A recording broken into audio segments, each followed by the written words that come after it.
He built Vegas with someone else's money and thought charm could cover the debt. The mob doesn't care how pretty your palace is, just whether the books balance. As the story begins, tell us where you're listening from and what time it is. If you enjoy the story, like the video and subscribe to support the channel. It was June 20th, 1947. The desert sun had long since gone down, but Las Vegas still burned, not with heat, but with tension. Heat, in this world, had nothing to do with temperature. It was money bleeding through the seams of a dream. It was whispers floating across blackjack tables. It was someone somewhere saying a name too many times in a back room that no longer had patience. And inside a rented Beverly Hills mansion, perched neatly off North Linden Drive, Benjamin Bugsy Siegel was about to die. He didn't know it yet. He thought he still had time. The house was quiet, the kind of quiet that carries its own kind of threat. On the table lay an Italian newspaper, open to a story about European unrest he likely never finished. His shoes were off. A white shirt clung softly to his chest, sleeves rolled just below the elbows. A cigarette burned in a black marble tray. Behind him, the open window whispered cool air across his neck. Virginia Hill was not in the room. She wasn't even in the country. She'd left for France just days before, allegedly on business. Though those close to Siegel would later swear she'd been warned, tipped off that someone had finally said, enough. Bugsy sat on the rose-patterned sofa. Not a sofa made for comfort, but for show. Velvet cushioned, mahogany framed.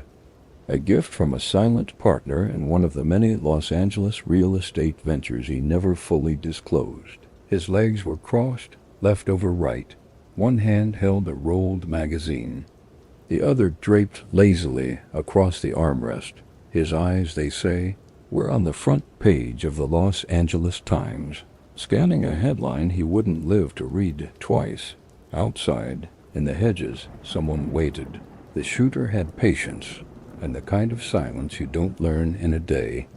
They'd been watching, they knew the layout of the home, knew the soft rhythm of the man inside, knew that if you waited long enough, he would sit right there, back to the window, unaware. At 10:45 p.m., and the trigger was pulled. A crash of glass, a burst of air, and then the first bullet tore into Siegel's right cheek, exited beneath his left ear, and buried itself in the wall behind. A second shot, this one sharper, crueler, struck him in the right eye, destroying it completely. He didn't have time to scream. His body lurched, shuddered, and then folded, slow and final, into the same rose-patterned cushions that had, just moments earlier, held his dreams. The bullets kept coming, 9 rounds total. The wall behind him wore red, a dining chair splintered, the white carpet one hill had imported from Morocco, absorbed a history that could no longer be rewritten. Within moments, the street outside returned to quiet. The shooter vanished. The silence did not. It took nearly half an hour before someone entered the house. A neighbor, curious about the sound of shattering glass. A call to the police, a gasp, a scream, and then the sudden, unavoidable presence of cameras. Because even in death, Bugsy Siegel knew how to draw an audience. The photographs from that night became legend, not just in crime circles, but in the American mythos of power, ambition, and sudden betrayal. One showed Siegel's head turned, just slightly, as if listening for something he hadn't quite caught. Another revealed the socket where his eye had been, gaping, raw, unforgettable. The coroner would later say that death was instantaneous. But those who knew, Bugsy wondered if, in the final second, he understood that the empire he built had turned against him, that the blood soaking into Virginia Hill's imported carpet was not just his, but the dreams. He was 41 years old. Across the state line, the Flamingo Hotel sat under a bruised Nevada moon. Its sign buzzed dimly. one letter flickering with electricity it couldn't quite hold. Inside, the bar was half empty. Dealers shifted nervously behind green felt tables. And up in one of the suites, a syndicate associate flown in from Chicago received a phone call with no greeting. "It's done," the voice said. They didn't ask for details. They didn't need to. Bugsy was no longer their problem, but neither was he their martyr. He was to them a miscalculation finally corrected. Siegel's body was buried in Hollywood Forever Cemetery, under a headstone that read simply, Benjamin Siegel, 1906 to 1947. No nickname, no mention of Las Vegas, not even the title that made him infamous. The funeral was attended by a handful of relatives, a few studio actors who owed him favors, and exactly 0 high-ranking mobsters. Virginia Hill did not return. She sent no flowers. Her silence was louder than grief. The men who once toasted him in New York's Park Central Hotel now referred to him in past tense when they mentioned him at all. Because Benjamin Siegel, for all his charm, for all his suits, for all his deals and his blood-slicked hands, had broken the one rule you don't come back from, he embarrassed the syndicate.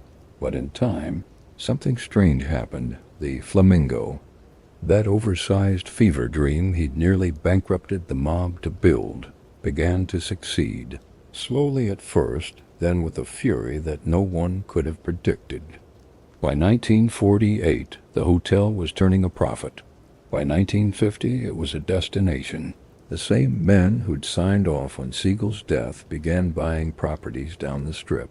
Vegas was working, Vegas was growing, and in every bright bulb that blinked across those desert nights there was a trace of him. They never named a building after Bugsy Siegel, but he became something else, a ghost with a business card, a founding myth whispered through cigarette smoke and poker chips, the gangster who dreamed in neon, the killer who built a city. But behind the legend, behind the Hollywood films and second-hand biographies lay the truth. Bugsy Siegel was not a visionary. He was not a prophet. He was not a martyr. He was a violent, volatile man who thought himself untouchable. He believed charm could outpace cost, that bullets were a language, that fear was loyalty, that the men who sat behind the ledgers would keep forgiving him. If only he smiled just right, but those men never smiled back. The final image before we rewind is slow, deliberate. It is 10:44 p.m. The living room, a breeze through the window, a cigarette still burning in the marble tray. Bugsy, reclined, magazine open, his body relaxed in a way that makes the next moment so much harder to watch. We hold, we listen. The night doesn't scream. It exhales. Then comes the sound of breaking glass, and history forever changes course. Before he was Bugsy, before the gunmetal glint in his eyes or the blood-stained velvet of Beverly Hills, he was just Benjamin Siegelbaum, born February 28th, 1906, on the eastern edge of Brooklyn's Williamsburg neighborhood, a place where alleyways whispered in Yiddish and the streets cracked under the weight of too many dreams stacked too high. His parents, Jenny and Max, had come from Galicia, poor Austrian Jews chasing a country they'd only ever seen in photographs. They found instead a city swollen with promise and pressure, where factory smoke hung like a second sky, and the tenements coughed up another child for every square foot of cold floor. Max was a laborer when there was work, when there wasn't. He wandered from job lines to soup lines with silent desperation. Jenny, thin and unsmiling, kept house and prayed for quiet. But there was no quiet in Williamsburg. Not in 1912, not for immigrants, not for boys like Benny. Their apartment sat above a bakery, where the ovens never cooled and the air always smelled faintly of flour and sweat.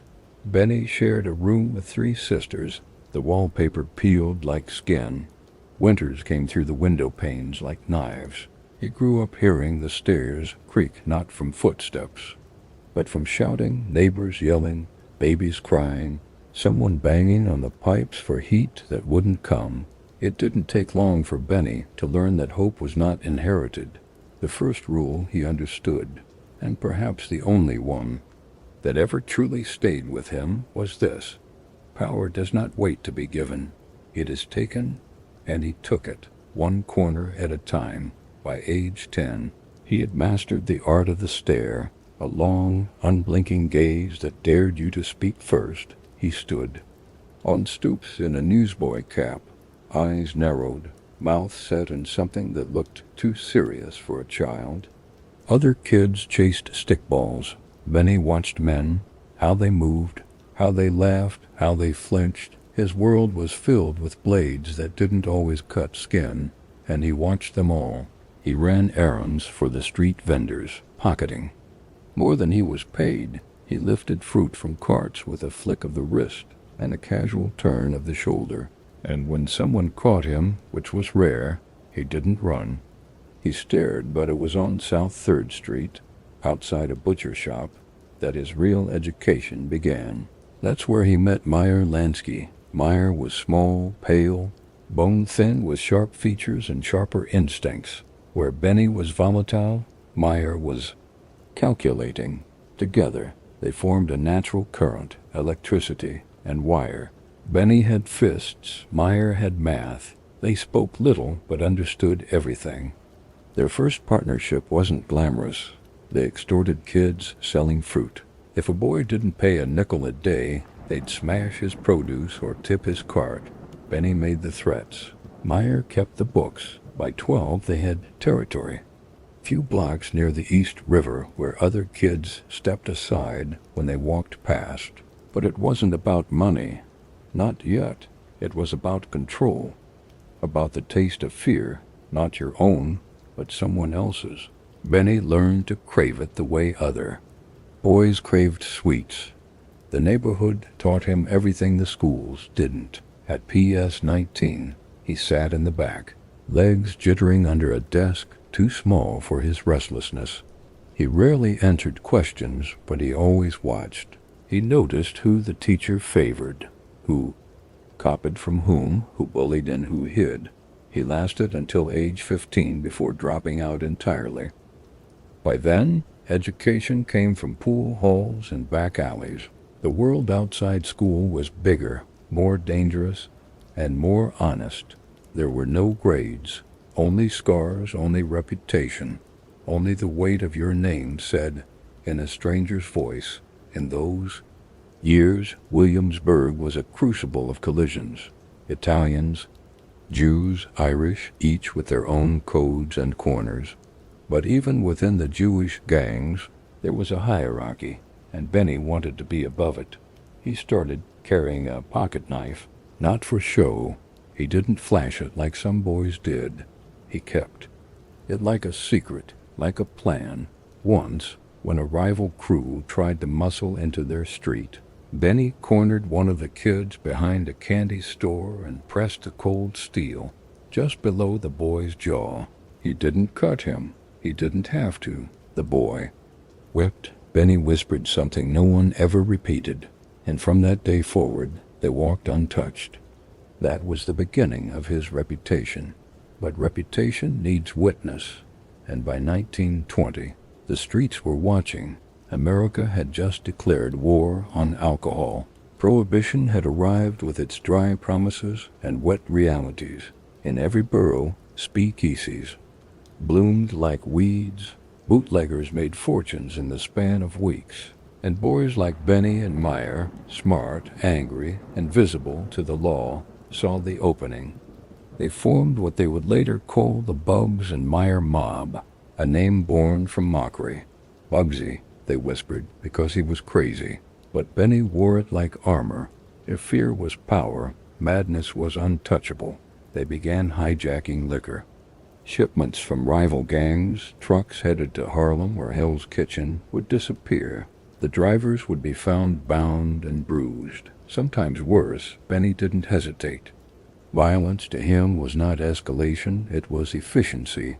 They protected Jewish racketeers across the city, offering muscle for a cut.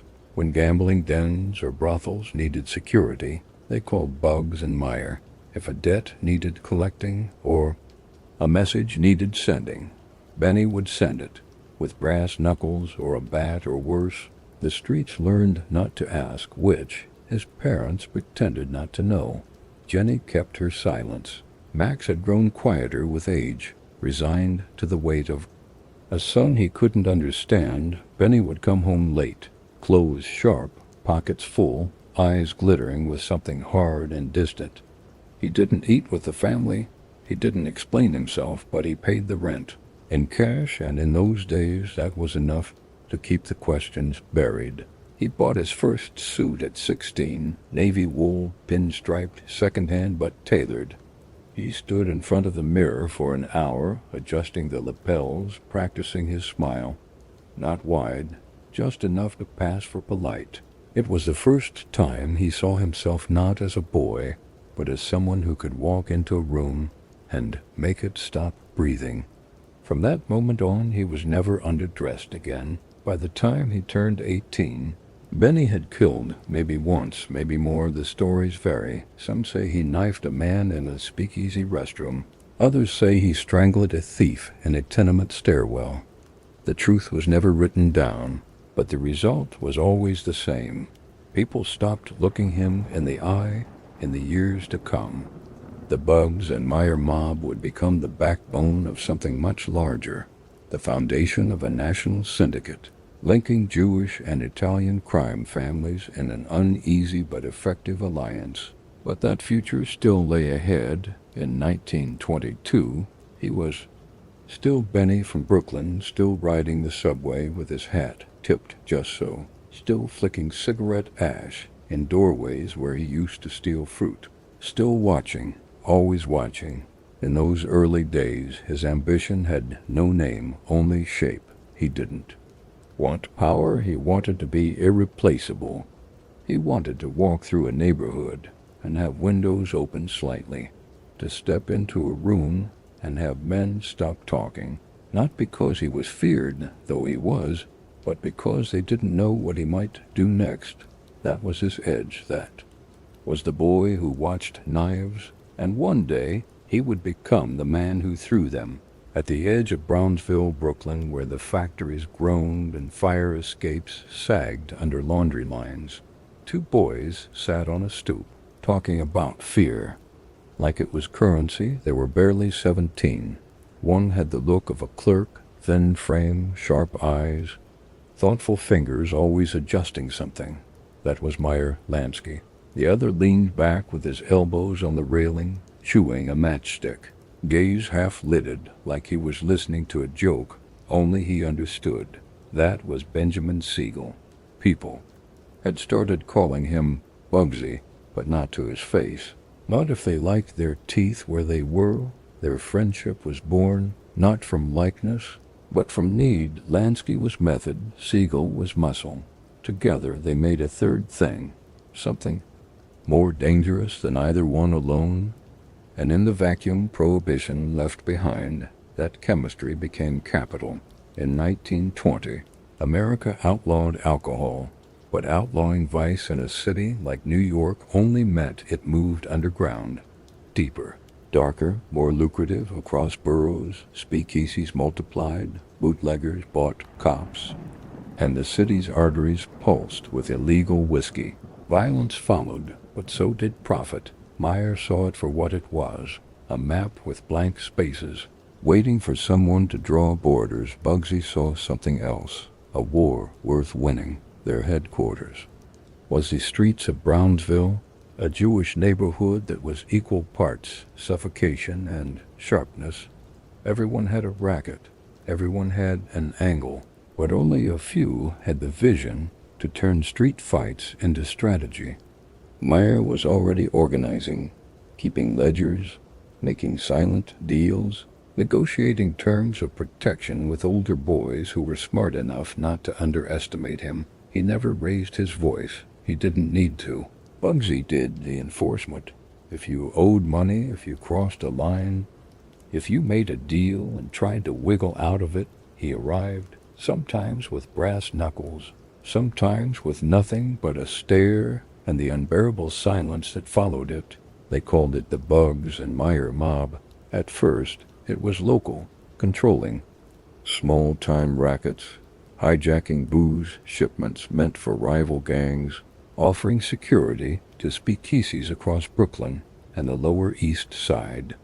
But what made them different wasn't just their brutality, it was their openness. Meyer didn't care about ethnicity. He partnered with Italians, Irish, anyone who followed the rules and respected the money. Bugsy, despite his violence, wasn't territorial.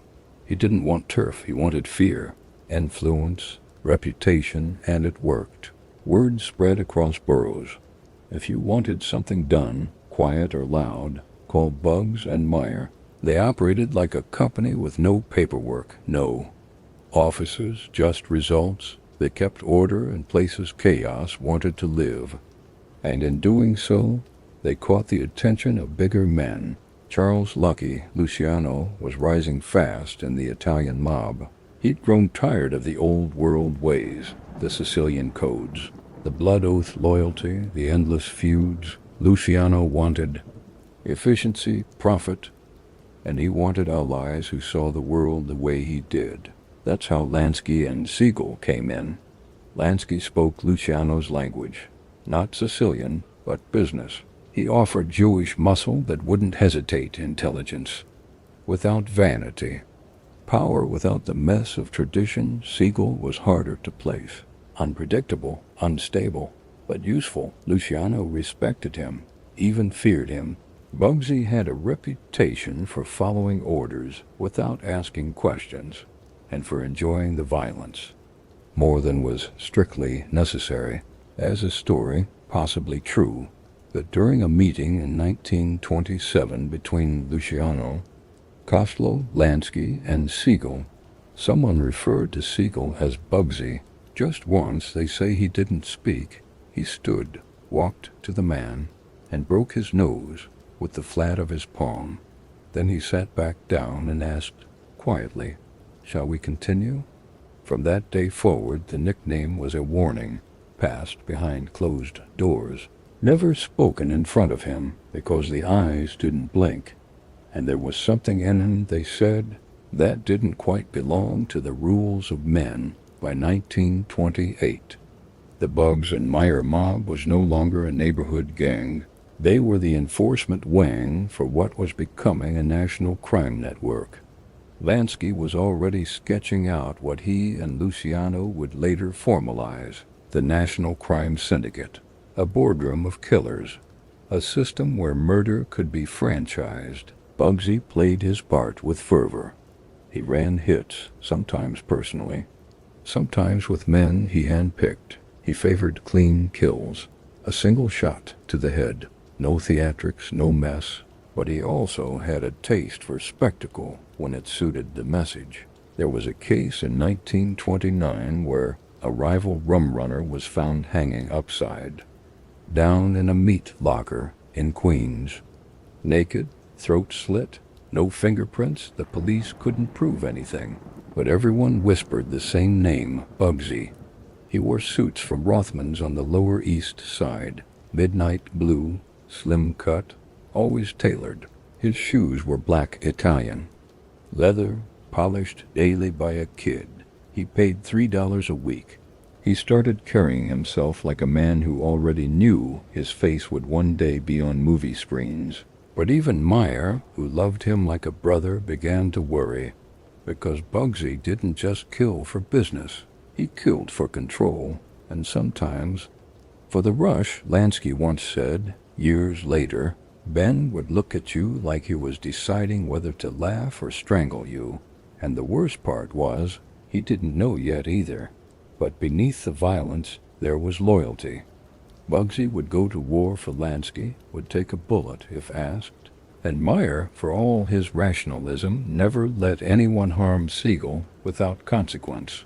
They were foils, fire and ice, strategy and instinct, and the combination worked together. They helped Luciano eliminate the old Sicilian guard, men like Joe Masseria and Salvatore Maranzano. The hits were quiet, efficient. The syndicate was born in blood, but it breathed in cash. By 1931, Siegel was operating not just in New York, but across state lines. He handled West Coast enforcement. He met with Chicago bosses. He ran guns, enforced debt, and collected silent tribute from illegal casinos. Everywhere he went, the same story played out. He walked in like a prince, left like a shadow, and in between, something always broke. But even then, the psychology behind it all was sharpening. Lansky wanted to build something lasting. An empire of numbers, invisible to the law, run like a corporation. Bugsy wanted to be remembered. He liked the power, loved the fear, but he also liked the stage. The idea that one day people would speak his name with a kind of awe. He wasn't content to be a footnote in someone else's kingdom. He wanted his own. And while Lansky kept his hands clean, Bugsy walked openly into every room, daring the world to stop him. In one photograph from 1932, they're standing side by side outside a boxing gym in the Bronx. Lansky in a trench coat, hands folded in front of him. Serious, cautious, thoughtful, Siegel has his jacket slung over his shoulder, hair slicked back, smile like a dagger. He's looking not at the camera, but just past it, like something better is waiting a few feet behind the lens. That was always the difference. Meyer saw the world for what it was. Bugsy saw what it could become if someone had the guts to take it. By the mid-1930s, their paths began to widen. Lansky stayed in New York. Becoming the quiet architect of organized crime, he invested in Havana casinos, built offshore operations, whispered into the ears of senators and bankers. Siegel, meanwhile, was sent west to Los Angeles to expand their reach, to bring muscle to Hollywood, fix races, secure union control. But their bond didn't break. When Siegel was arrested in California in 1938 for murder, the high-profile killing of Gangster Harry Greenberg, Lansky paid for the lawyers when the witnesses disappeared. No one asked questions, because loyalty, for all its weight, still meant something between the boys from Brownsville. They were never equals in mind, nor in violence, but they were equals in one thing: ambition. Lansky wanted an empire behind closed doors. Siegel wanted one with chandeliers and his name in lights, and as the sun began to set on prohibition and Tonfian, a new kind of organized crime rose, cleaner, more corporate, less street. Bugsy would make his final move, to the desert, to a dream, to Las Vegas. But in that moment, in those early years of shared fists and shared cigarettes, they were just two boys from the same stoop, one watching the angles, one watching for the next fight. He stood in the doorway of the Park Central Hotel lobby, like a man who already knew how the night would end. Bugsy Siegel, early 30s, fresh-pressed navy pinstripe, black Homburg hat, tipped just slightly forward, not to hide, but to control the shadow on his face. His shoes glinted. His overcoat hung just open enough to show the glint of a diamond tie pin catching the lobby's gold-trimmed light. A bellhop looked at him too long. Siegel didn't speak, just stared back with the kind of eyes that made people forget what they were doing or saying or hoping. He stepped onto the elevator, checked his watch, and never once looked behind him. By 1933, Bugsy Siegel had graduated, not from any school, not from any ceremony, but from the messy, crowded street corners of Brooklyn into something far more rarefied. He was no longer just muscle. He was a name, an asset, a weapon on call. He wore silk shirts and spoke with the casual elegance of a man who understood both manners and murder. His smile could cut a conversation in half, and when he stepped into a room, people leaned forward or away. Siegel wasn't just dangerous, It was beautiful. And in a business where intimidation often came in sweaty fists and broken knuckles, Bugsy offered a new kind of menace. Polished, controlled, practiced. He didn't need to shout. His silence was enough.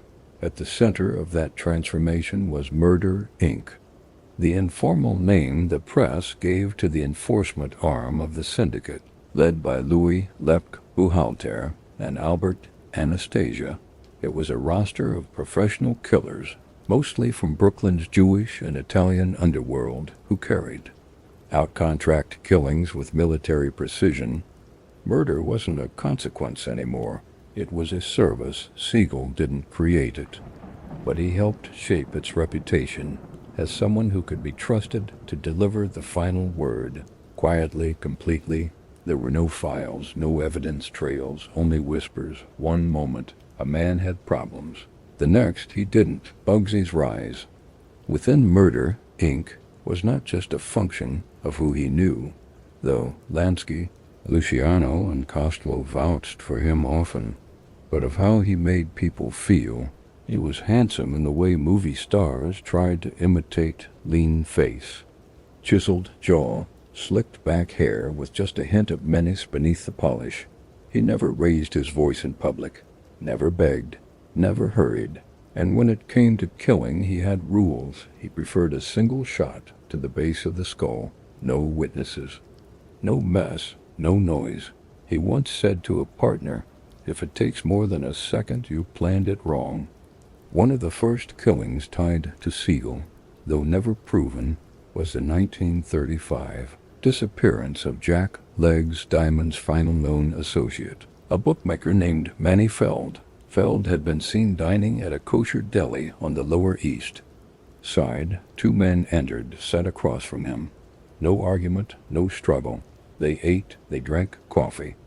And when they stood to leave, Feld's face fell white. That night, his body was found in a car near Coney Island. 2 bullets to the head, wallet intact. Police chalked it up to a mob adjustment. But in the corner of a witness report, barely legible, was a note. One of the men wore a dark Homburg and smiled a lot. But the real test, the one that etched Siegel's name deeper into the bones of organized crime, came with Dutch Schultz. Schultz had been a wild card, a Bronx gangster with a quick temper and quicker mouth. He ran numbers, extorted unions, and had a way of making everyone, including Luciano and Lansky, nervous. In 1935, Schultz declared his intent to kill Thomas Dewey, the ambitious prosecutor who was targeting the mob. It was a mistake, Luciano, and the commission believed killing Dewey would bring too much heat. But Schultz wouldn't back down, so they made a decision. Schultz had to go. The hit was greenlit in October. 4 men entered the Palace Chop House in Newark, New Jersey, where Schultz was dining in a private room with his accountant and 2 bodyguards. What followed was swift, surgical. 1 bullet struck Schultz as he stood at the urinal. He didn't die immediately. He lingered for nearly a day, delirious with fever, talking about past deals, lost coins, and invisible threats. The shooters were never caught, but Bugsy Siegel's name surfaced again and again in FBI memos, always in the same way, as a facilitator of presence, someone who might have arranged it. Nothing proven, nothing pinned, just the shadow of that Homburg moving through the night. What made Bugsy terrifying was not the body count, though it grew quietly in margins and graves, but the way he inhabited every killing. He didn't rush, he didn't lose control. If he was assigned to a hit, it wasn't just business, it was art, and beneath the surface there was something deeper, a compulsion, a need to remind the world that he wasn't to be touched. That violence wasn't a weapon, it was his language. There's a story, half whispered, half documented, from 1936. A man in Midtown had been skimming from a card room Siegel oversaw. Nothing big, a few hundred here, a few hundred there. Most men would have sent muscle, A warning, maybe a beating. Bugsy showed up himself. He didn't speak when he entered the man's office. Just closed the door, sat in the chair across the desk, and placed a single gold cigarette case between them. "You took something," he said. The man stammered, apologized, begged. Bugsy lit a cigarette, blew the smoke toward the ceiling, then, with the back of his hand, swept the cigarette case off the table. It landed on the floor with a soft metallic thud. "I'm taking something too," he said. No one saw the man again, yet despite the trail behind him, Bugsy was never charged with murder during the peak of his enforcement career. He moved through hotels, jazz clubs, and racetracks like he belonged there, flashing smiles, slipping tips, dancing with actresses. His violence lived in the space between rumors and results, and the syndicate liked it that way, but there was always a cost behind the polished exterior. Siegel's volatility grew sharper. He began to lash out more, argue with partners, drink more than usual. He once threw a glass across a restaurant because a waiter brought him lukewarm tea. He demanded respect, not just in business, but in posture, tone, and eye contact. Anyone who slipped, even slightly, was corrected, sometimes with words, sometimes with silence, sometimes with something else. He was both admired and avoided. Women were drawn to him, actresses, socialites, girls who didn't know or didn't care that the man beneath the tuxedo had once driven a nail through someone's hand for being late with a payment. Men followed him, but from a distance, because Bugsy didn't have allies, he had witnesses. In 1937, as tensions between the New York families rose and government pressure mounted, Lansky quietly arranged for Siegel to go west. Officially, it was to expand operations in California. Unofficially, it was exile, the kind you give to a dog who bites too often. But even as he boarded the train to Los Angeles, dressed in gray pinstripes, Hamburg in hand, Bugsy didn't see it as a demotion. He saw it as a new stage, another city, another set of fears to write his name into. And so the man who had once stalked Brooklyn rooftops with a switchblade now walked beneath palm trees, shaking hands with Hollywood producers, smiling for cameras, even as bodies back east were still cooling under sheets he'd paid to be folded. He never stopped dressing sharp, never stopped watching the room, and never once stopped wearing the hat, that same black Homburg, tilted just so, not for fashion, but because shadows he believed belonged to those who earned them. In the winter of 1937, a train pulled into Los Angeles Union Station, carrying a man who wasn't there to audition. His ticket said Benjamin Siegel, but by the time he stepped onto the platform, the entire country already knew him by something else. Bugsy, back east. The name carried weight. It walked into rooms before he did. It lingered after he left. Here in California, it would become something more, myth by design. He wore a gray, double-breasted suit, French cuffs, and a silk pocket square that matched the tie down to the thread. In his hand, a hat box. In his breast pocket, a cigarette case engraved with the initials B.S. In his eyes, something unreadable, part calculation, part prophecy. They said he was here to oversee the syndicate's business interests. That much was true, but the reason behind the move wasn't printed in any briefings. This was exile, dressed as expansion. Lansky had made the call by 1937. Siegel's volatility was becoming too much to manage. His temper flared more often. His control, once admired, now drew whispers. He'd killed a man in a parking lot for interrupting his drink, thrown a woman through a mirror for calling him crazy. The bosses needed distance, but not severance, so they sent him west to manage the bookmaking, muscle in on the racetracks, oversee extortion at the docks, and if possible, keep him distracted. But Bugsy didn't see exile. He saw stage lights, Hollywood in the late 30s was built on illusion. Marble sets that were plaster, actors with new names and new faces, dreams. Wrapped in celluloid and sold by the inch, Siegel understood this immediately.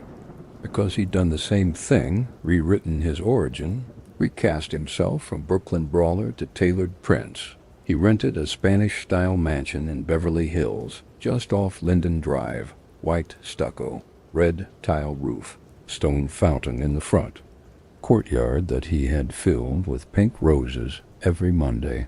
The neighbors were producers, talent agents, women with painted lips and laughter that echoed too long in marble foyers. Bugsy fit in perfectly. He didn't need a script. He started frequenting the Brown Derby, the Trocadero, and the Clover Club, high-end haunts for the elite and the powerful. But while the actors walked in hoping to be seen, Bugsy moved like he already owned the room.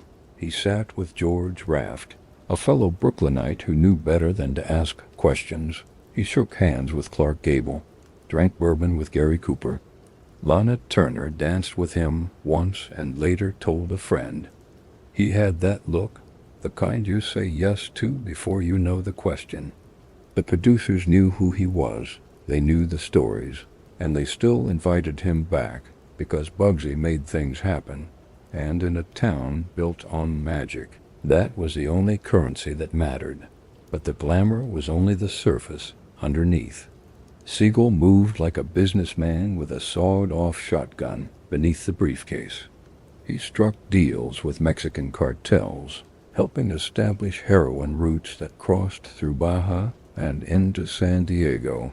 He skimmed off the Hollywood Park racetrack, threatening to collapse stables if payouts didn't rise. He consulted with studio heads about labor negotiations, making it clear which unions could be trusted and which would be burned.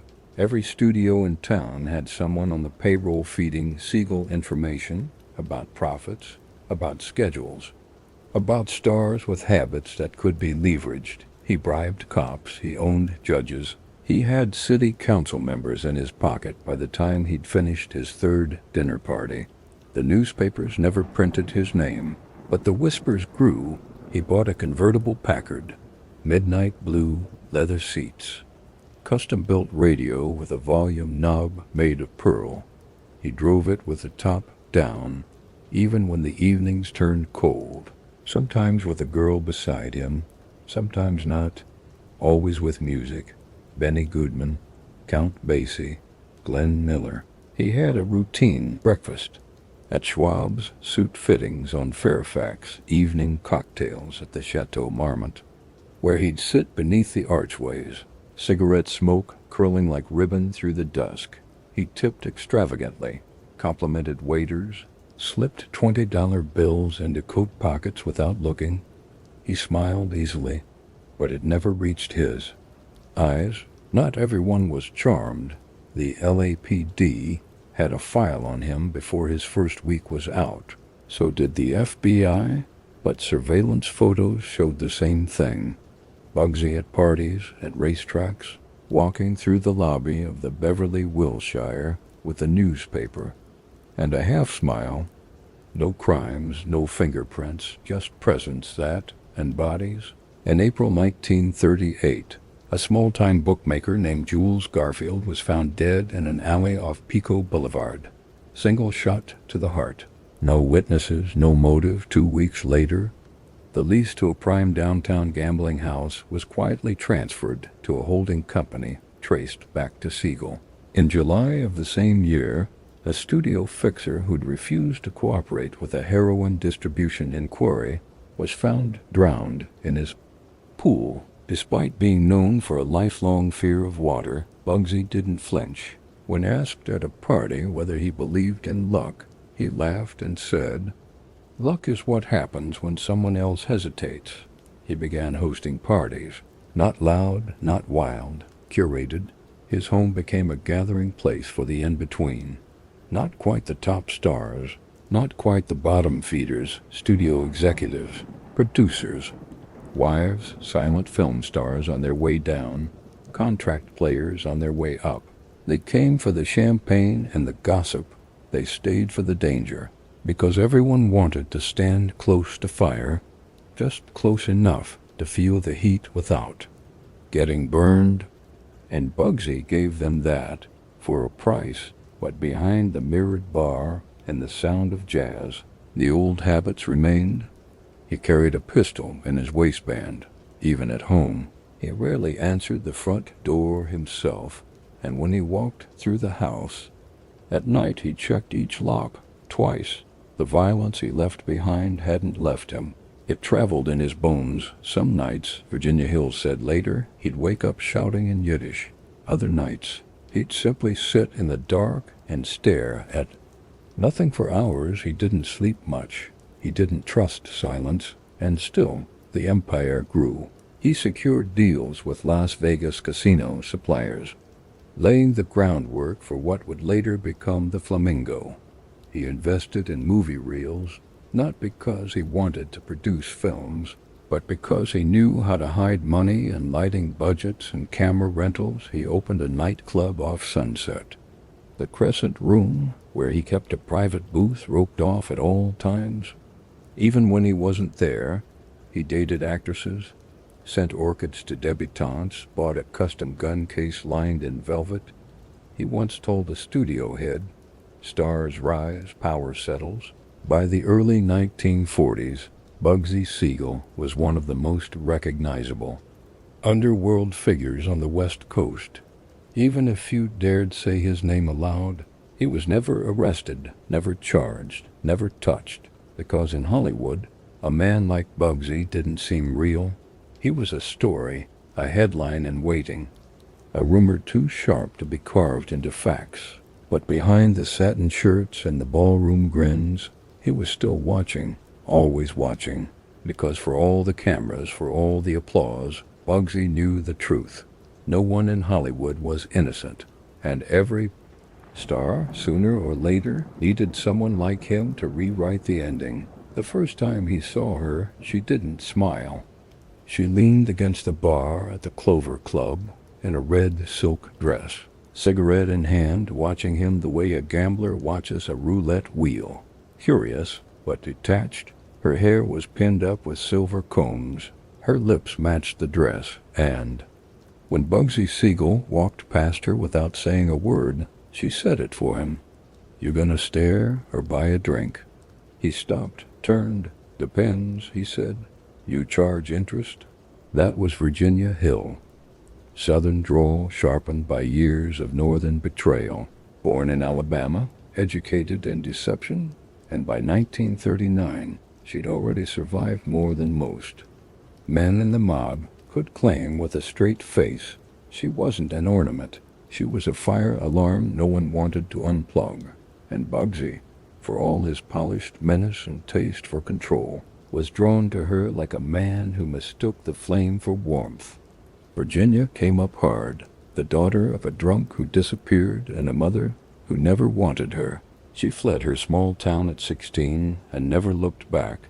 She worked as a waitress in Chicago, then a dancer, and something closer to a courier.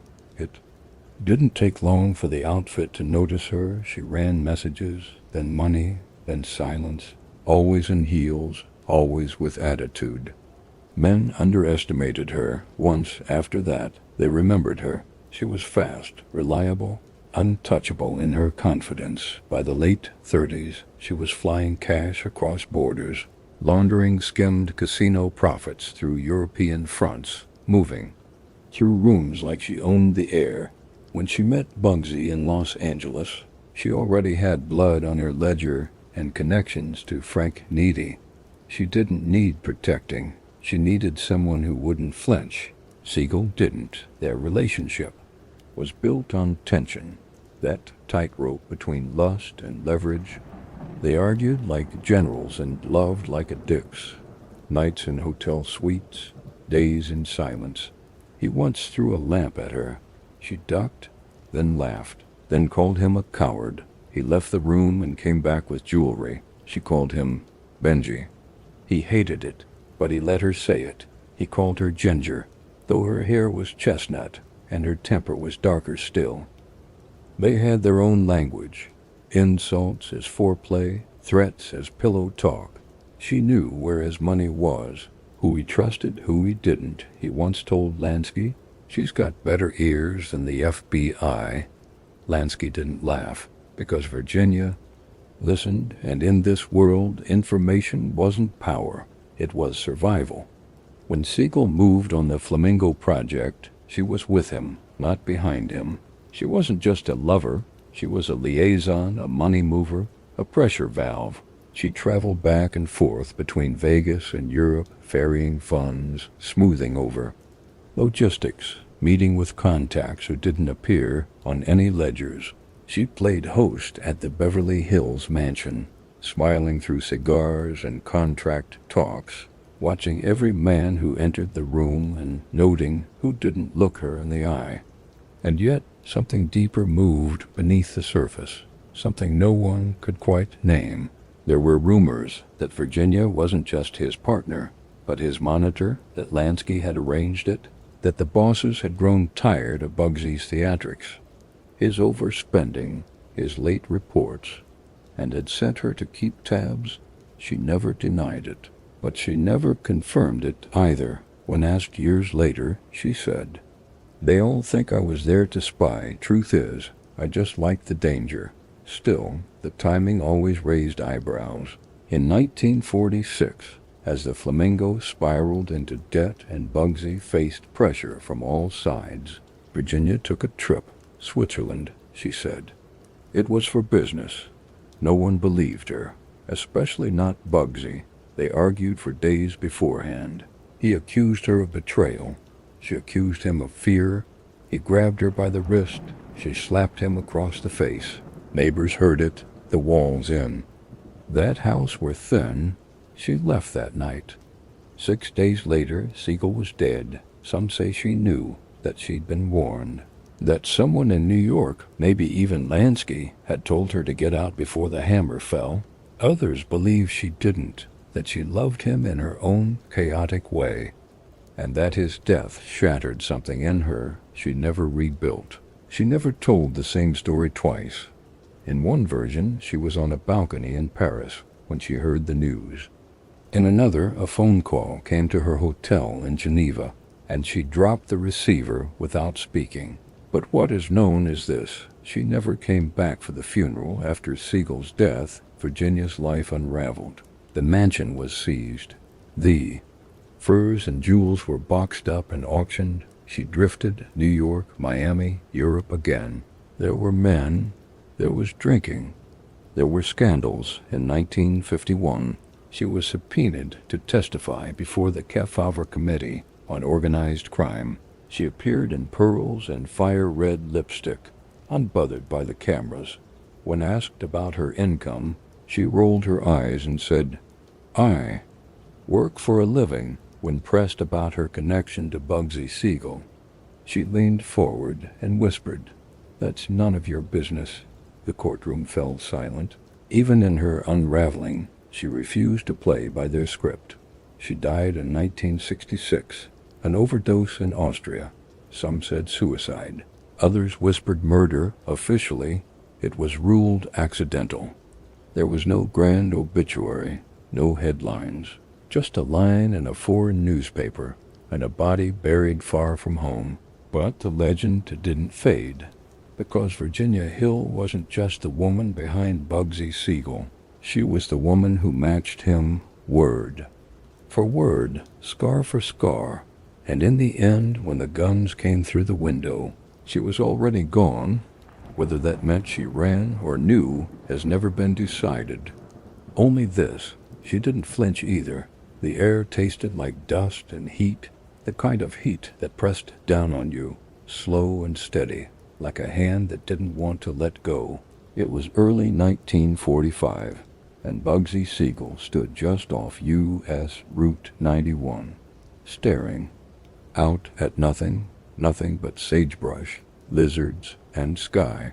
The kind of nothing that most men would forget by sundown, but not him. He narrowed his eyes against the sun and said to no one in particular, This is it. At the time, Las Vegas was barely a town. A few neon signs, a handful of saloons, a single paved road that stretched out like a dare. But Siegel saw past it, past the shacks and slot machines. He saw palaces, saw high rollers flying. In from Chicago and L.A., saw dancers in ostrich feathers, dealers in tuxedos, bellhops with gold buttons. A place where sin wasn't hidden. It was polished, bottled, and sold by the hour. He wasn't the first to have the idea. A developer named Billy Wilkerson had already broken ground on a hotel project called the Flamingo, but he was running out of money and out of nerve. Siegel stepped in, took it, and told the East Coast bosses this was going to be more than a hotel. It was going to be the crown jewel of the desert. "I'm not building a motel," he said. "I'm building a kingdom." And so the fantasy began. He brought in architects from Beverly Hills, ordered marble from Italy, hand-cut tile from Spain, pink flamingo statues from a foundry in Long Beach, imported chefs from New York and France. He wanted the suites to smell like flowers and smoke. He wanted the floor to feel like silk under a gambler's shoes. He hired decorators who'd never seen a blackjack table. He told one of them, "If Cleopatra walked through that front door, I want her to feel underdressed." But as the vision grew, so did the bill. What started as a $1 million project ballooned to nearly $6 million. An astronomical figure in 1940s dollars, and no one, not Luciano, not Lansky, not the commission, knew where the money was going. Siegel said construction costs had risen, said labor was slow, said the desert was harder than it looked, but the bosses weren't builders. They were businessmen, and patience was not part of the blueprint. They asked for ledgers. He gave them updates written in fountain pen, numbers that didn't match, dates that didn't arrive, and always, always the same promise: one more month. Some began to whisper that he was skimming. Others thought he was losing control, but those closest to him saw something else. Obsession. Bugsy didn't just want the Flamingo to succeed. He wanted it to live. He wanted it to carry his name in every mirror, every chandelier. He wanted tourists to walk through those doors and feel him, not just the money. But the man, this wasn't business anymore. It was legacy, ego, immortality. He spent nights pacing the suites before they were wired, correcting the angle of chairs, arguing over the color of curtains. He made bellboys run drills he memorized, the names of every hostess. He once fired an entire waitstaff because the souffle was served cold during a test dinner. Virginia Hill begged him to slow down. "You're not a king," she said. He smiled and replied, "No, I'm a goddamn." Pharaoh, the Flamingo, became a temple of details. The lobby ceiling was curved like the belly of a theater dome. The pool was kidney-shaped and tiled in sea green. The carpets were velvet, deep enough to swallow footsteps. Even the ashtrays were engraved. It was a monument to excess and to one man's vision of how crime could become culture. But the money bled and time ran thin. The East Coast investors wanted answers. They got gold, doorknobs, and silk sheets. And behind it all, Siegel grinned, because what he was building wasn't just for them, it was for him. By fall of 1946, the Flamingo was almost ready. The press began whispering about Bugsy's palace. Reporters called it the most luxurious hotel west of Chicago, but others called it a grave, because it didn't matter how high the fountains sprayed. If the numbers didn't add up, neither would the future, and everyone knew it. On the last night before opening, Siegel walked the grounds alone, past the rows of desert palms, past the rows of empty blackjack tables. He stood beneath the pink neon sign and lit a cigarette. In the silence, the kingdom breathed around him, still unfinished, still waiting. But to him, it was already eternal. It was supposed to be a coronation, December 26, 1946, the day Bugsy Siegel would finally unveil the Flamingo to the world. The lobby smelled of fresh wax and desperation. Chandeliers hung like frozen fireworks. The bar staff wore tuxedos. The dealers were instructed not to blink. Bugsy had even ordered the carpets vacuumed twice that morning.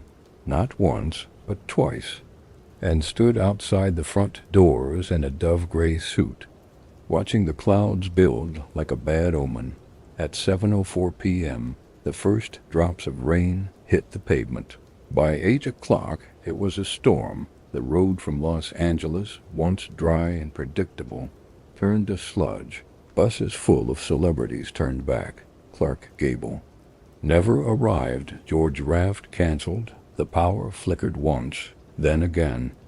Then the air conditioning gave out. The heat inside the casino rose.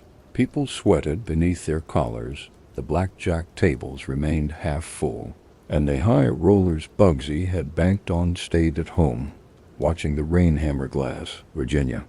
Hill was nowhere to be seen, and Bugsy, the man who dreamed in marble and neon, stood at the center of the gaming floor, silent. His eyes didn't blink, but something inside him had. The next morning, the papers were brutal. Flamingo fizzles in the desert. Bugsy's bird fails to fly. The reviews weren't about the hotel. They were about him. It wasn't just a failed opening. It was a public stripping. A man undone by his own ambition, in full view of the press, the commission, and every rival who ever bit their tongue around him. Siegel closed the Flamingo 2 weeks later. He called it a temporary adjustment. He promised a relaunch. He said the press had gotten it wrong, but inside the syndicate, patience had evaporated. In back rooms from New York to Chicago, the whispers hardened. Numbers didn't add up. Receipts went missing. Budgets ballooned without explanation. And Bugsy, once seen as reckless but loyal, now looked more like a liability in a white dinner jacket. The Flamingo, intended to be a monument, was bleeding close to $30,000 a day, and that blood was pooling in places the bosses didn't like. Then came the rumors that Virginia Hill had opened accounts in Switzerland. That skimmed money, perhaps as much as $2 million, had disappeared through her hands. That Bugsy either didn't know or did, and let it happen. No one could prove it, but no one needed to. The combination of silence and arrogance was proof enough. Lansky was caught in the middle. He'd vouched for Bugsy more times than he could count, covered the debts, calmed the bosses. Even after all the outbursts, all the screw-ups, he had always insisted Siegel would deliver. But now Meyer was quiet. He stopped answering calls from Los Angeles, stopped defending Bugsy at meetings, and when questioned, he simply said, "He knows what's at stake." Siegel did know, but he didn't stop. He reopened the Flamingo in March 1947 with barely any changes. Same decor, same dealers. He told the press this time it would be different. He brought in new acts, singers from New York, dancers from Havana. The hotel did do better. Rooms filled, tables turned over, cash started moving again.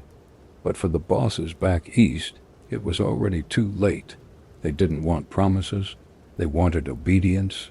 And Bugsy, for all his suits and charm, had refused to kneel. In April, a closed-door meeting took place at the Waldorf Astoria in Manhattan. 5 men, 1 hour, no notes. No one said the word kill. No one had to. They spoke in numbers, in debts, in precedent. And when they left the room, Bugsy Siegel's life was no longer his own. Meanwhile, in Los Angeles, Bugsy remained in motion. Still hosting cocktail hours, still talking expansion, still quoting numbers that didn't match the books.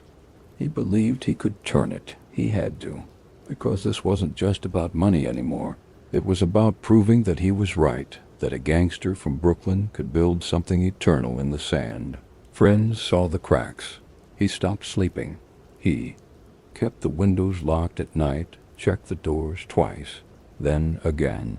He began carrying 2 pistols, one under his pillow, one taped behind the headboard. He snapped at staff, fired 3 dealers in a single day, told one pit boss he'd feed him to the desert. If the till was light again, he stopped trusting, stopped smiling, even stopped calling Lansky, as if the silence itself could slow the inevitable.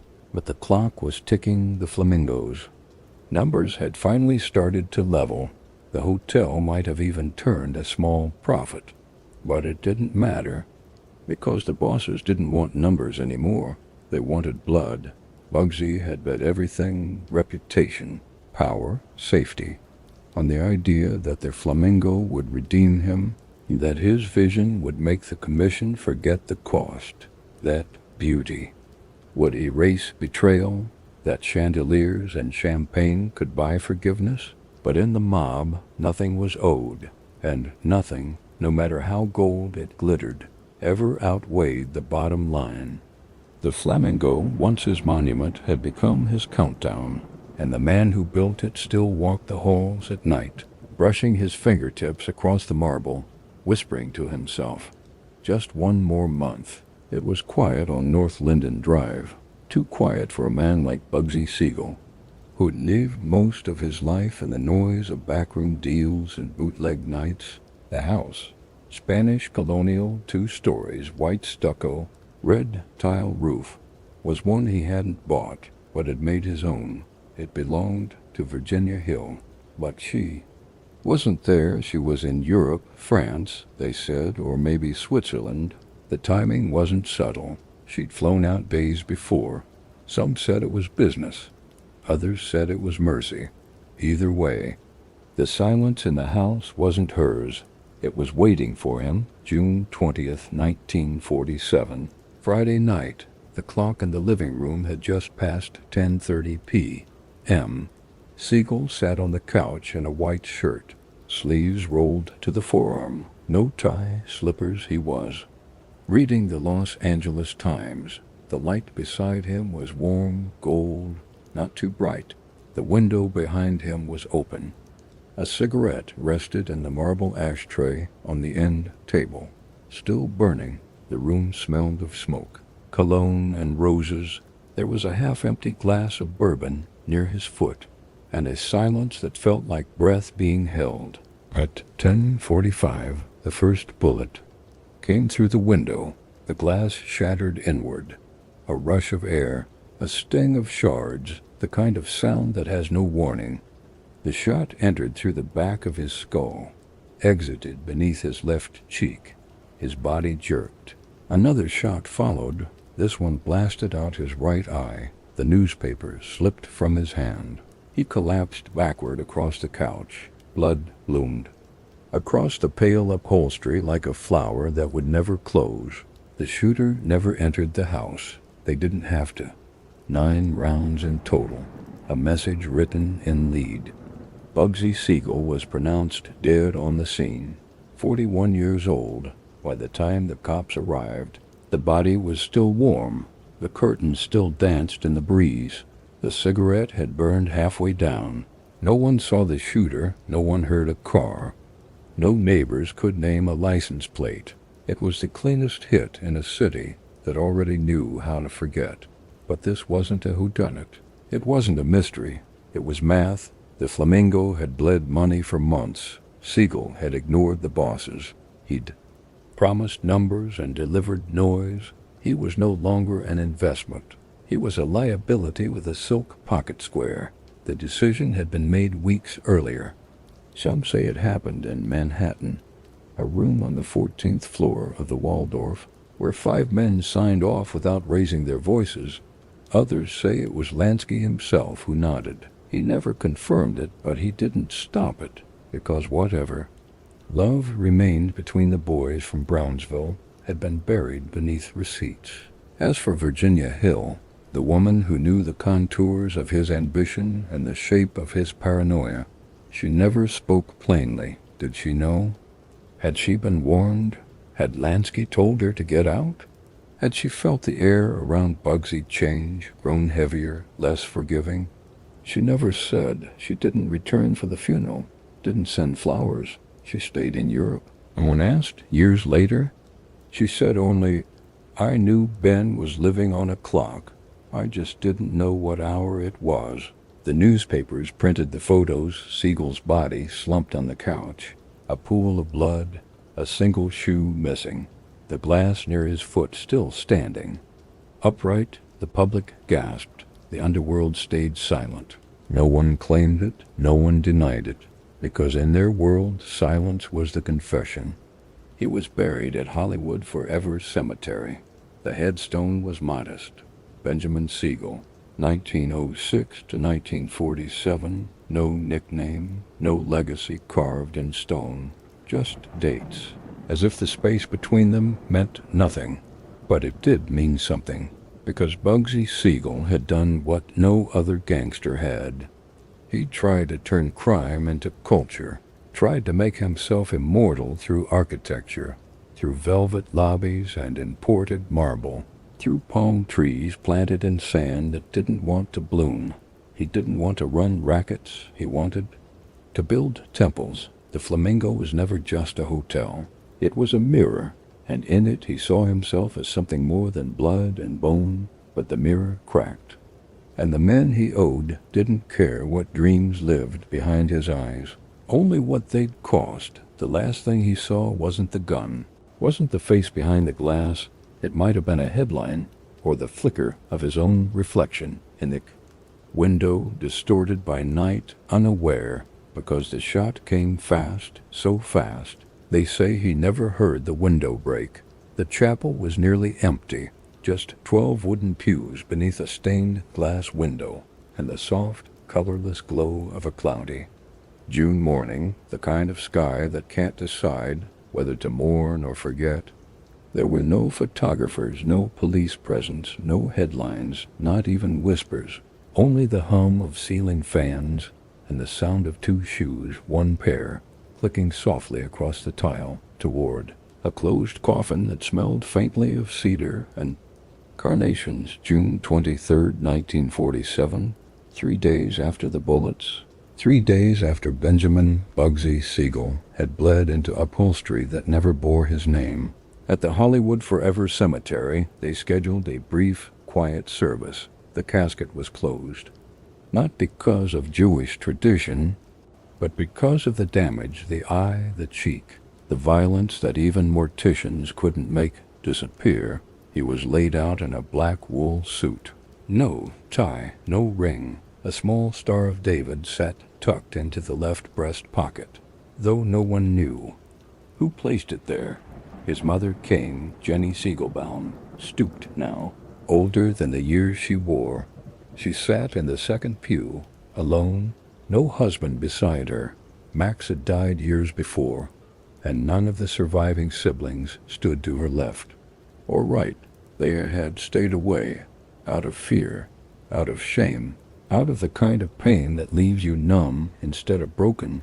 She did not cry, not because she didn't want to, but because the grief had already calcified into something else, something quiet, something permanent. There was no priest, no rabbi either. A man in a brown suit read a short passage from the book of Ecclesiastes. His voice didn't shake. He never said Bugsy's name, just the deceased. When he closed the Bible, the chapel went still. No music, no choir.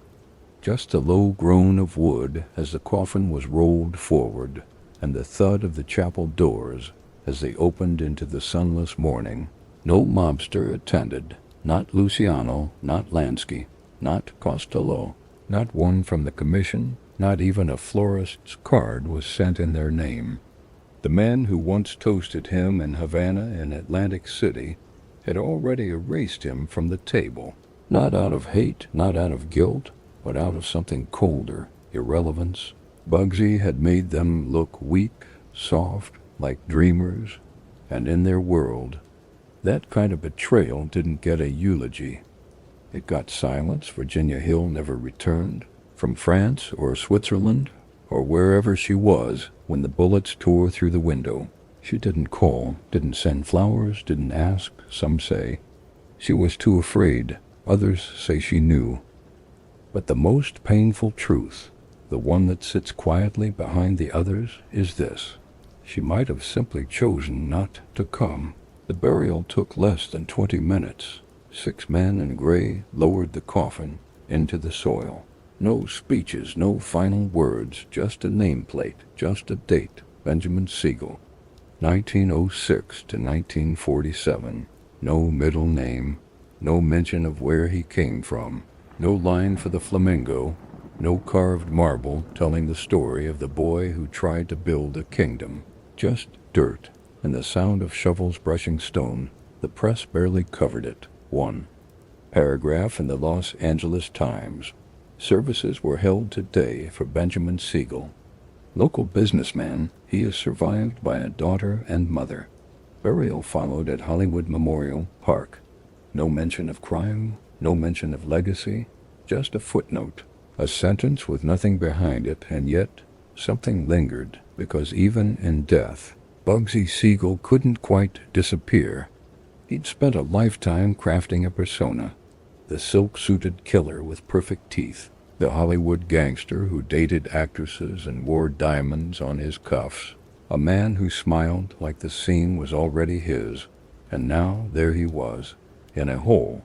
No one watched, no name in the wind, no sound beyond the rustle of leaves above the headstone that bore only fact, not feeling.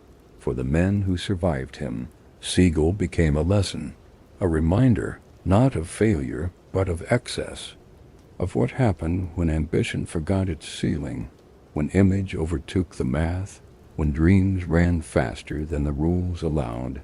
To them, Bugsy wasn't a tragedy. He was a caution, a line that would not be crossed again. But for the rest of the world, he became something else, a ghost in a suit, a myth retold in black and white films and late-night stories at bars too far from Vegas to know better. They said he was a visionary, said he saw the Strip before anyone else did, that he built the city with his hands and died for it, they said. His eyes were too bright to last, and maybe in some ways that was true, because standing in the quiet of that cemetery, near the edge of the grass and beneath the low hum of traffic from Santa Monica Boulevard, you can still feel it, not the glamour, not the power, but the absence of what might have been, of who he might have become, if the dream had held, if the window hadn't broken, if he had been content with less instead. The man who once ordered champagne by the case and wore silk like it was armor was buried without applause, without friends, not a king, not a martyr, just another man who tried to build forever with money that wasn't his, and learned too late that kingdoms built on silence are always the first to collapse.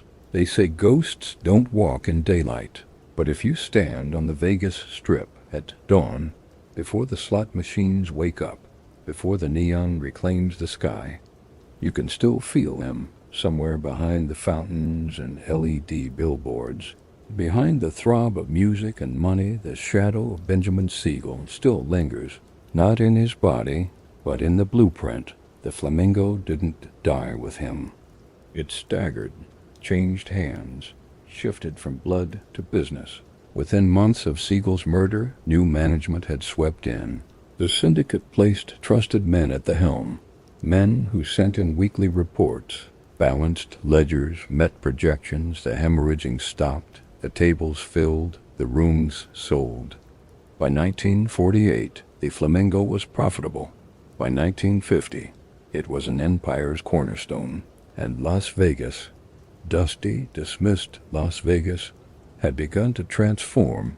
Others followed the path Siegel had carved through the desert. Mo Dallets, Jack and Trader, Kefauver hearings would later trace syndicate dollars from Havana to Hollywood to Vegas, often landing at casino doorsteps, first designed in Bugsy's shadow. The sands, the Riviera, the Sahara, the city bloomed, not from water, but from will, and though no one carved his name into the foundations, his fingerprints were everywhere. Over time, the story changed. Bugsy Siegel, once a liability, Once a headline began to look different in the rearview mirror, he wasn't just a guy who skimmed too much or sped too fast. He became something else, a visionary, a martyr, the man who saw what no one else dared to see, a paradise of vice hidden behind sandstorms and heat. The mobster who dreamed like a mogul, pop culture did the rest. Warren Beatty's Bugsy hit theaters in 1991. Academy nominations followed. Critics called it a portrait of tragic genius.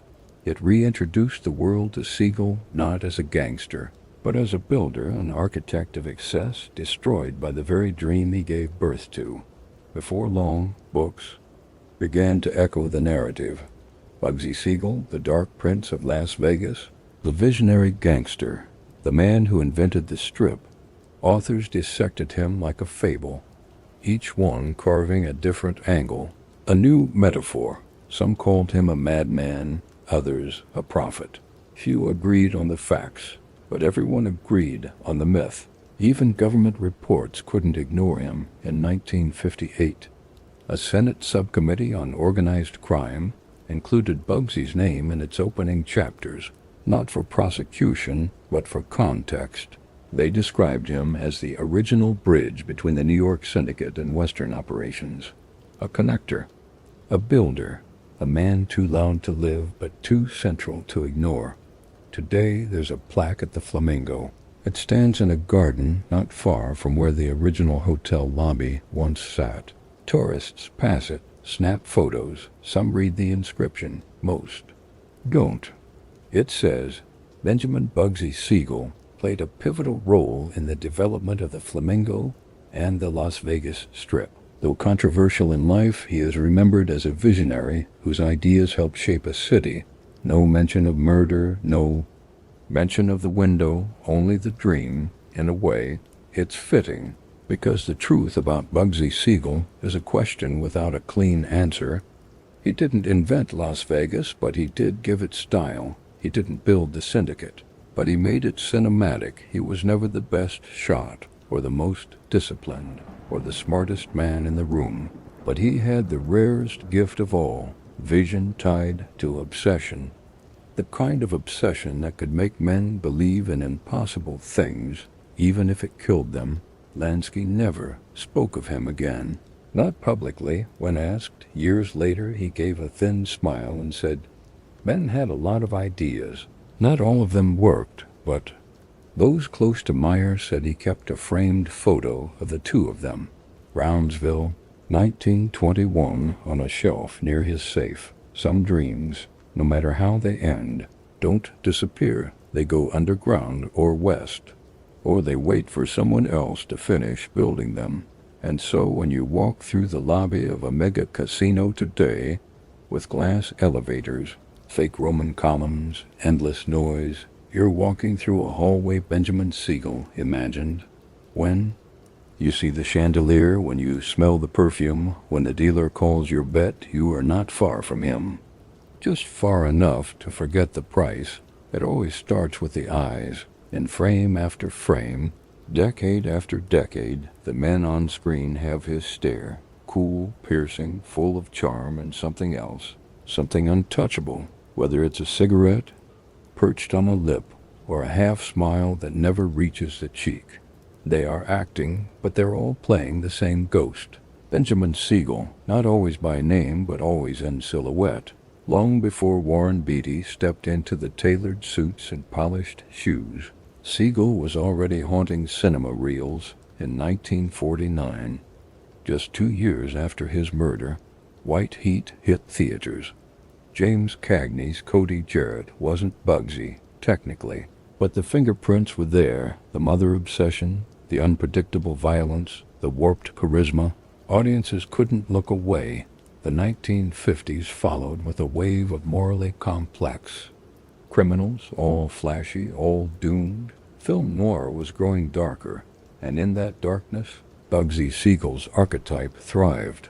Not the businessman with a vision, not the flawed idealist who tried to build paradise in the sand, but the killer in a silk tie, the man who smiled while bleeding, Hollywood has always borrowed from the underworld, but Siegel was different. He didn't just influence characters, he became a character, a living blueprint, half biography, half invention. In 1960, Ocean's 11 brought the Rat Pack to Las Vegas. Behind every shot of the Strip, every swing of a dry martini, was the echo of Bugsy's flamingo. Sinatra never said his name, but the bones of the movie rested on his legacy. By the 1970s, gangster cinema had shifted. Gone were the tidy endings. The Godfather introduced moral decay with operatic flair. Mean Streets gave us criminals who bled regret and faith in equal measure. Yet even here, Siegel's DNA persisted, suave and sadistic, brilliant but reckless, a man who would build a kingdom only to fall on his own sword. Martin Scorsese would later cite Bugsy's story when crafting Casino in 1995, not as a central figure, but as an influence. Lester Diamond, Nicky Santoro, they were shards of a myth that began with a man in Beverly Hills, reading a newspaper at 10:45 p. Never hearing the window break. Then came Bugsy. The film Warren Beatty, at the height of his elegance, stepped into the ghost's shoes. Annette Bening played Virginia Hill, seductive, volatile, unknowable. The film didn't flinch from Siegel's brutality, but it lingered on his vision. His elegance, his unraveling. Barry Levinson's direction turned him into a tragic king, not a mobster, but a dreamer undone by ambition too large for his time. The movie earned 10 Oscar nominations. It won 2, but more importantly, it resurrected a question that had gone dormant. Was Bugsy Siegel a victim of his own myth, or had he built it, piece by piece, until it swallowed him whole? The real Siegel didn't leave many interviews. He wasn't the kind of gangster who wrote memoirs. He preferred action to reflection, bullets over ballots. But those who knew him described a man constantly aware of his own performance. He dressed impeccably, wore cologne no one else could identify, practiced his smile in the mirror, according to one mistress, walked into clubs like he owned the air. Was it vanity? Or was it control? In a world of chaos and betrayal, maybe the only power he trusted was the one he could manufacture, his image. Hollywood took that image and ran with it. Over the years, Bugsy Siegel became everything at once. A seductive psychopath, a brilliant entrepreneur, a man too loyal, a man with no loyalty at all.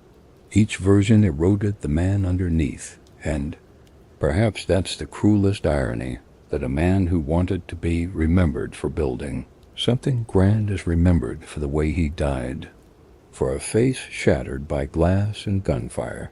The movies never show what happened to his family. They don't show the empty funeral pews. They don't ask why Virginia never came home, but myths are convenient that way. They clean up the blood. They add a score and a spotlight. They make cruelty romantic. Bugsy, the Hollywood ghost, dances through screenplays. He slips into scripts with different names. He is always halfway between the throne and the grave. Today, you can visit his star on the Hollywood Walk of Fame. It's on Vine Street, not far from the studio lots where dreams are bought and broken. Tourists walk over it without knowing. They pose for photos beside the stars they do remember. De Niro, Pacino, Brando. But none of them would have existed in quite the same way without the man who blurred the line between movie and murder. And maybe that's what he wanted. Not peace, not power, but immortality. Not the kind carved in stone, the kind projected in flickering light, scene after scene, eye after eye, until what's real no longer matters. Only the performance, only the myth, only the legend of Bugsy. In the end, there were 2 chairs, one by the window where the sun came through fractured blinds and touched the carpet like a memory, and another closer to the door, always left empty. Meyer Lansky, small and folded into age, sat by that window often in his final years. Florida humidity clung to the walls of his modest Miami Beach apartment. He didn't complain. He had learned long ago that silence aged better than stories. Reporters wanted to talk about Cuba, about the billions, about Luciano, about the commission, about Havana before the fall. But when they said Siegel, something in him always changed. A shift in the jaw, a narrowing of the gaze. Sometimes he'd nod, maybe a twitch at the corner of his mouth, and say something like, "We had a lot of friends back then," but mostly he said nothing. They had grown up together. Brownsville, Brooklyn, back when loyalty wasn't a currency, it was survival. Lansky, bookish, meticulous, the accountant of dreams, Siegel. Wild, magnetic, the knife that moved faster than the eye. As teenagers, they ran numbers on street corners and rackets and back rooms. As men, they built pieces of an empire, gambling rings, protection schemes, bootleg routes that stretched from New York to New Orleans. Where Lansky was quiet strategy, Siegel was beautiful chaos, and for a long time it worked. In 1937, Lansky sent Bugsy west. It was supposed to be an expansion. Hollywood, Vegas, maybe Mexico, the truth? It was exile wrapped in opportunity. Siegel had grown volatile. Too many headlines, too many bodies, too much risk for a man who thought like a star but killed like a soldier. But Lansky didn't just trust him. He loved him, and in organized crime, that's a flaw the size of a coffin. The Flamingo was supposed to be the crown jewel. Bugsy promised him paradise, a luxury oasis in the middle of nothing. Lansky was skeptical. He saw the budget swell past $6 million. He saw the opening night fumble into disaster. He fielded phone calls from East Coast bosses who smelled betrayal under every palm tree. He defended Siegel again and again. He told the syndicate, "Give him time, he'll make it work." But in May of 1947, someone called a vote, one that Lansky couldn't stop. A month later, Bugsy Siegel was dead in Beverly Hills. A couch full of bullet holes, a newspaper folded on his lap, and a friend who never forgave himself. Lansky never admitted it out loud. Not to the press, not to his family, but those close to him say he carried it quietly, a wound that never sealed. He didn't attend the funeral, but he paid for flowers no one traced back. White lily, sent anonymously. He kept a framed photo of their Coney Island days in a drawer, hidden beneath old letters and receipts, never displayed, but never thrown away. Once, in 1968, a Cuban associate asked him about Bugsy over drinks. Lansky didn't speak for a long time. Then he raised his glass and said, "Some debts you don't repay with money." By the 1980s, Lansky was a ghost of his former empire. He'd avoided jail, dodged deportation, outlived nearly every major player. But time has its own cruelty. It erodes power, it amplifies memory. In his final years, Meyer Lansky walked slowly along the beach at sunrise, always alone, always looking east, not to Israel, not to Cuba, but toward a memory he couldn't fix. A boy with reckless eyes, grinning under a street lamp in Brooklyn, a partner who loved too loudly, a friend whose silence he could never explain. When Lansky died in 1983, his estate was worth less than $60,000. At least officially. Some said he had money stashed across continents. Others believed he'd lost most of it. But ask anyone who knew him closely. The real inheritance wasn't in offshore accounts. It was in what he wouldn't say. Bugsy Siegel never became a footnote, not to Meyer. He was the empty chair, the thing left unsaid. It begins with fountains. At night, they dance in front of the Bellagio like music you can see, light arcs over water, synchronized to Sinatra or strings or Elvis if the mood is right. Tourists gather shoulder to shoulder with phones raised. Laughter in the background, the soft whir of slot machines just beyond the glass. This is Las Vegas now, a city that doesn't remember how it began, only how it sells itself. But beneath the towers and LED billboards, beneath the sequined costumes and spinning wheels, lies a silence older than the soundtrack. It is the kind of silence that fills graveyards and hotel basements. It is the sound of something buried. The camera shifts. We are walking past the themed casinos and wedding chapels, the crowded intersections where men dressed as Elvis hand out flyers to passing cars. There's a plaque off the strip, tucked beside a carefully manicured hedge near the Flamingo's north entrance. Most people miss it. It does not shimmer or sing, but it says a name. Benjamin Siegel. No dates, no epitaph, no tribute, just the name. The rest is gone. They call him Bugsy. But Vegas never does. It never says the name. You won't find it etched on marble in the hotel lobby. You won't hear it whispered in tourist tours or printed in the glossy brochures beside brunch offers and poker events. But he is here, in the curves of the Strip, and the fact that the Strip even exists at all, in the flamingo statues by the fountain, and the echo that clings to old plaster beneath 10 coats of paint. Because Benjamin Siegel did not just die in Las Vegas, he conjured it. He bled it into being. He burned out his legacy in its soil. June 20th, 1947. He died with the drapes open. The Beverly Hills mansion was quiet, save for the sound of a radio in the next room and the last murmurs of dinner being cleared. Siegel sat on the couch, a newspaper folded in his lap. A bullet entered through his right cheek, exited behind his left ear, and took with it the last breath of a man who had once ruled entire coastlines with a glance. Within hours his name was gone. No flowers from the outfit, no candle from the Flamingo, no name said aloud at his funeral. A man once called the future of organized crime was replaced, erased, and quietly entombed. But the city he left behind kept building. The Flamingo survived him, reopened weeks after his murder, with new partners, new bosses, new rules. By 1950, the Strip was no longer a concept. It was a parade. Mob money built it. Union money paved it. Tourist money fed it. But Siegel's vision gave it breath. He saw a city of chandeliers in the desert when others saw nothing but sand. He saw tuxedos where others saw tumbleweeds. He sold the impossible, and people bought it.